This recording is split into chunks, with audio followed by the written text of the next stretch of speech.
अस्सलाम वालेकुम जी। Solis on grid inverter की बैक फीड ਨੂੰ ਕਿਸ ਤਰ੍ਹਾਂ ਕੰਟਰੋਲ ਕੀਤਾ ਜਾ ਸਕਦਾ ਹੈ। ਸਭ ਤੋਂ ਪਹਿਲੇ ਇੰਟਰ ਦਾ ਬਟਨ ਪ੍ਰੈਸ ਕੀਤਾ ਤੇ ਡਾਊਨ ਐਰੋ ਕੀ ਦੀ ਮਦਦ ਨਾਲ ਜਾਵਾਂਗੇ ਅਸੀਂ ਐਡਵਾਂਸ ਸੈਟਿੰਗ ਦੇ ਵਿੱਚ।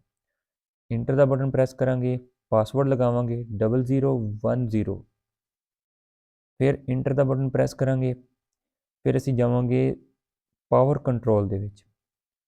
ਪਾਵਰ ਕੰਟਰੋਲ ਤੇ ਇੰਟਰ ਕਰਾਂਗੇ, ਫਿਰ ਅਸੀਂ ਜਾਵਾਂਗੇ ਸੈਟ ਪਾਵਰ ਵਿਦ ਰੀਸਟੋਰ 'ਚ। ਫਿਰ ਇੰਟਰ ਦਾ ਬਟਨ ਪ੍ਰੈਸ ਕਰਾਂਗੇ। ਇਹ ਸਾਡੇ ਕੋਲ 0-40% ਸੈੱਟ ਆ। ਇਹਨੂੰ ਅਸੀਂ ਕੰਮ ਜ਼ਿਆਦਾ ਕਰ ਸਕਦੇ ਹਾਂ। ਇਹ ਸਾਡੇ ਕੋਲ 20 ਕਿਲੋਵਾਟ ਦਾ ਇਨਵਰਟਰ ਆ ਤੇ ਅਸੀਂ 9 ਕਿਲੋਵਾਟ 'ਤੇ ਸੈੱਟ ਕੀਤਾ ਹੋਇਆ। ਇਹਨੂੰ ਤੁਸੀਂ ਵਧਾ ਵੀ ਸਕਦੇ ਹੋ, ਇਹਨੂੰ 100 ਵੀ ਕਰ ਸਕਦੇ ਹੋ ਤੇ ਇਹਨੂੰ ਕੰਮ ਜ਼ਿਆਦਾ ਕਰ ਸਕਦੇ ਹੋ। ਇਹ ਦੇਖੋ, ਇਹ ਹੁਣ ਸਾਡੀ 5 ਕਿਲੋਵਾਟ 6 ਕਿਲੋਵਾਟ ਤੇ ਅਸੀਂ